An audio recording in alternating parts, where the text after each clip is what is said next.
Muy bien, y continuamos Así disfrutando de nuestro espacio dedicado a la salud, con una metodología realmente muy didáctica, la que siempre tiene el doctor Adrián Rosa, comunicador en salud, quien siempre nos acerca esas respuestas a las principales preguntas e inquietudes en medio de este tiempo pandémico. Y para hablar centralmente, ¿no?, entre otros temas, de la vacunación en menores, le damos la bienvenida al doctor. Hola doctor, ¿cómo le va? Buenas tardes.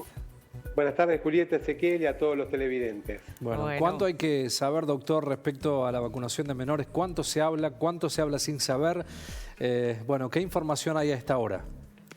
Mira, primero ser muy sensibles, ¿no? Porque realmente he escuchado testimonios que me preocupan, ¿no? Y digo, estamos hablando de nuestros hijos, nuestras hijas, lo más importante que tenemos. Lo más preciado, doctor. Exacto, y he visto tirar munición gruesa, desde gente inclusive que está en la salud, es decir, colegas que son respetables, pero que no pueden preocupar a la gente, digo, en estos términos, no jugarse por una vacuna o por otra, sino simplemente informar. Yo digo, nada reemplaza la consulta con el pediatra, es decir, yo les voy a dar lo que se sabe que es la vacunación en menores en el mundo, pero siempre con el profesional responsable que es quien los va a guiar. Doctor, ¿qué estudios se han realizado justamente para poder decir hoy que estas vacunas son seguras y aptas para aplicar a los menores de entre 3 y 11 años? Bueno, principalmente tenemos de Sinopharm y Sinovac, que son a vector viral de virus inactivado, que Sinopharm se va a dar en nuestro país y Sinovac, Coronavac, se va a dar en Chile a mayores de 6 años, ¿sí? Estudios de fase 1 y 2 que demuestran la seguridad y la generación de anticuerpos. Lo que piden fase 3, en estos momentos no hay fase 3, ¿por qué? Porque tenés que exponer a los niños y las niñas al contagio con el virus, y esto se quiere evitar. Sí hay en China que se vacunaron muchísimos chicos menores y tienen estudios, pero son confidenciales, pero sí los tiene el Ministerio de Salud de nuestro país. Y el otro estudio que hay es de Pfizer, de fase 2-3, en 2.285 chicos, que está pidiendo la aprobación de la FDA, pero es una vacuna vector a lo que tiene que ver con ARN mensajero, y es un mecanismo nuevo que todavía no se está aplicando solo en Israel. Claro. Doctor, la ANMAT, la Sociedad Argentina de Pediatría, todos recomiendan la vacuna, pero se ha metido lo político, ¿no? Recuerdo cuando comenzó la vacunación también en la Argentina para los adultos, mucho tuvo que ver y se ha generado un núcleo duro también de aquellos que no han querido vacunarse. En cuanto a esta cuestión de los niños menores, los organismos oficiales dan buena información y buena repercusión respecto a los datos de la vacuna para la colocación. ¿Cuál sería la duda que hay que tener aquí? Mira, creo que lo primero que se falló tal vez es una comunicación conjunta. Es decir, el Ministerio de Salud tendría que haber salido a hablar con el ANMAT, con la Sociedad Argentina de Pediatría, la Sociedad Argentina de Inmunología, ¿sí? Como se hizo ayer, por lo menos en algo parcialmente. Después hay que decir, si confío en la vacuna de Sinopharm, sí. ¿Por qué? Porque es a virus inactivado, como la vacuna de la polio que nos dimos nosotros, la SARS, la vacuna de la gripe. Es decir, se agarra un virus, se lo inactiva y se lo pone en el organismo para generar protección. Ahora bien, si tengo algún miedo, alguna duda, voy a decir que sí. ¿Por qué? Porque cuando se vacunan millones de personas, siempre va a haber un riesgo. Pero no es porque la vacuna sea mala, sino porque voy a inmunizar de golpe a 500, a 1000, a 1500 o a 2000 millones de personas, entre los cuales tenemos niños y niñas, que por supuesto ahí tenemos una diferencia. Quienes tienen patologías de riesgo y quienes no. Y ahí también hay algo que marcar y explicarle a la gente.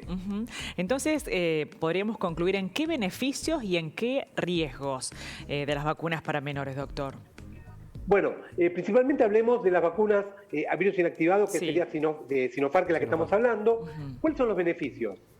Protegería para que no tengan formas graves, o el síndrome inflamatorio multisistémico, que sería lo que uno tiene miedo de que pase en un chico que tiene COVID, o que quede con el long COVID o con secuelas. El otro beneficio es que va a lograr que falte menos a la escuela, porque va a proteger más a la comunidad.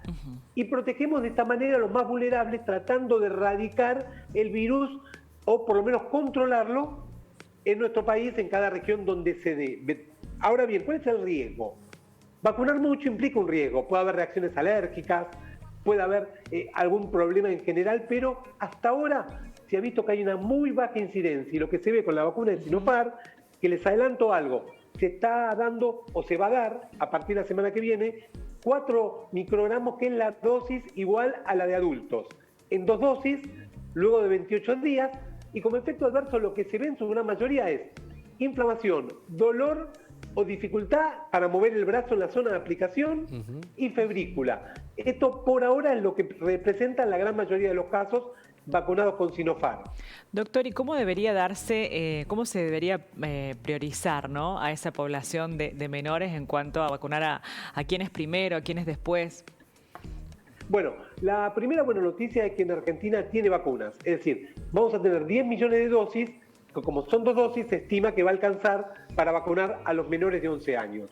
Como bien decía Julieta, primero van a ser lo que yo dije antes, los que tienen factores de riesgo, porque se ve que en el caso que tengan COVID, pueden tener formas más graves. Ahora, dentro de los que tenemos con factores de riesgo, tienen más riesgo quienes tienen problemas respiratorios, cardiovasculares, quienes tienen obesidad, quienes tienen diabetes, quienes tienen patologías inmunosupresoras o están trasplantados.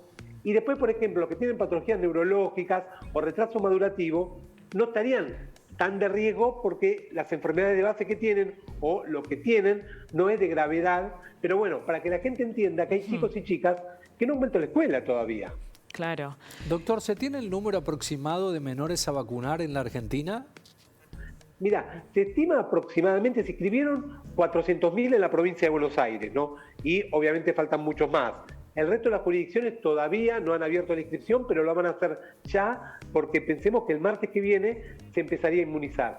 El número estimado yo creo que está en cerca de 5 millones o un poco más. Por eso digo que hay dosis y que estén tranquilos. Pero bueno, esto ir paso a paso, día a día, y por favor, busquen información confiable, pregunten con su pediatra para generar tranquilidad. Doctor, ¿cómo impactará esto en el plan que está llevando nuestro país de vacunación, ¿no? Esta población que ya accede entonces a las vacunas. Bueno, creo que en este momento, por ahí epidemiológicamente estamos muy bien, ojalá podamos seguir así, esta es la apuesta, la idea, ¿no? Pero creo que vamos a lograr bajar más la circulación viral y proteger más a la población de riesgo o vulnerabilidad.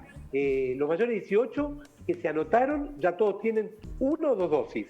Y ahora ya tienen los menores de 17, se los está inmunizando. Primero fue a los que tenían patología de riesgo de 12 a 17.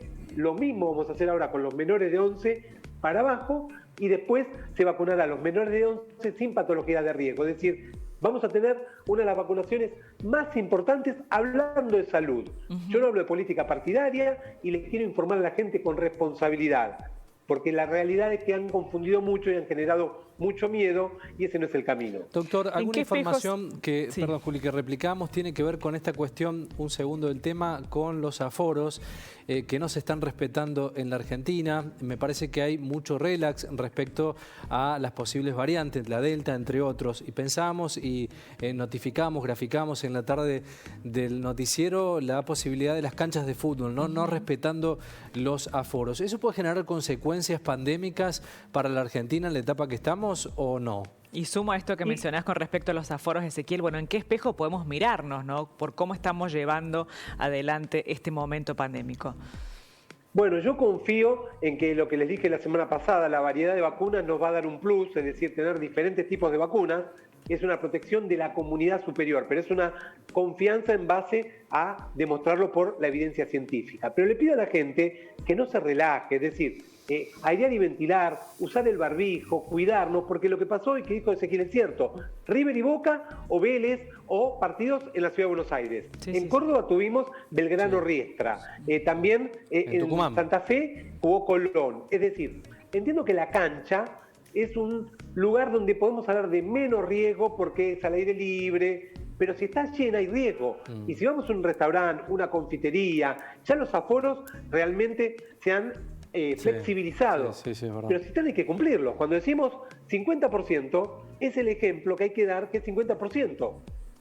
Sí, una vuelta paulatina, ¿no? Porque parece, esto lo decíamos, en Europa las vueltas fueron por lo menos en la parte futbolística, pero pasa en todo, un 30, un 50, un 100. Acá liberan, abren y van todos. Y si no hay sanciones concretas, bueno, parece que ya la pandemia pasó y la verdad que todavía no ha pasado. No ha pasado, no. Claro.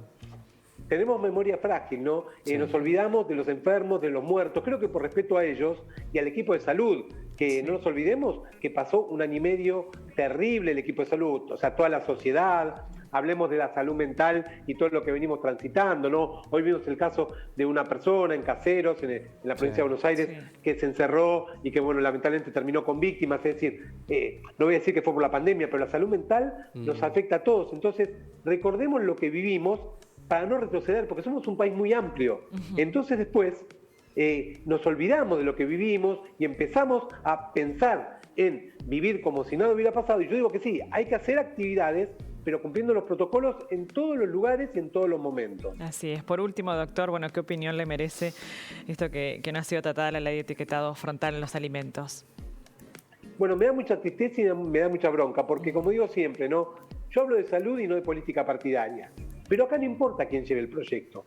Nuestros, en este caso diputados, que son los representantes de todos nosotros que lo hemos elegido, tienen que priorizar la salud y el etiquetado frontal tiene que salir. ¿Por qué? La ley no es perfecta, hay que mejorarla, es cierto, pero me va a hacer que una etiqueta negra me diga si tiene excesos de calorías, de grasas saturadas, de azúcar y de sodio o sal. Y esto implica proteger a quien tiene hipertensión, quien tiene diabetes, quien tiene obesidad, o que nosotros sepamos qué consumimos. Esto está en el mundo, esta ley. Es decir, no es en Uruguay. Te cruzas el charco y estás en Uruguay con esta ley. Entonces digo que estos diputados se han equivocado. Creo que, no me gusta hablar de política partidaria, pero no es cuestión de negociar. Yo te doy esto y te doy esta. Ni para un lado ni para el otro. Pensemos en la gente, prioricemos la salud, para que también las empresas se adecúen a estas normativas, porque también tienen que trabajar en esto las empresas de nuestro país, que son muy importantes y que por supuesto quieren cuidar a la gente también, ¿no? Sí, es inminente, no mezclar la política en esto, es triste, doctor. Lamentable, ¿no? Es lamentable cuando la política se mete en temas de salud mucho más dañino para nuestro país. Así es, vamos a invitar a que lo sigan al doctor Adrián Rosa, por supuesto, en sus redes sociales, que permanentemente está haciendo comunicados muy valiosos para cuidar la integridad de nuestra salud. Doctor, ¿cómo lo encontramos en Instagram? Los que quieren en @doctor.adrianrosa, y en TikTok estoy haciendo en Doctor Adrián Rosa, y les quiero dar un dato para que tomen nota y le quiero decir a la familia que está del otro lado. Hago vivos y hablo con muchos adolescentes y hablo de educación sexual integral. Me preocupa que muchos me comentan que sufrieron abuso sexual. Es un tema para tratar en otro momento. Pero por favor, en la familia hablen de educación sexual integral, en la escuela hablen de educación sexual integral, en los medios de comunicación hablemos de educación sexual integral, porque esto que cuentan los chicos realmente es preocupante y le pasa con un familiar, con un ser querido o con un ser cercano que nosotros confiamos y que este abuso sexual los marca de por vida. Entonces, por favor, hay que hablar mucho de sexualidad responsable y de educación para protegerlos. Línea 137 ante abuso sexual. Muy bien, visibilizar para prevenir, ¿no? Hablarlo. Doctor, muchísimas gracias por su gran aporte, por su valioso tiempo. Le mandamos un abrazo y nos reencontramos el próximo martes, ¿sí? Exacto, estaremos ahí. Gracias y que sigan bien. Gracias. Adiós. Chau, chau.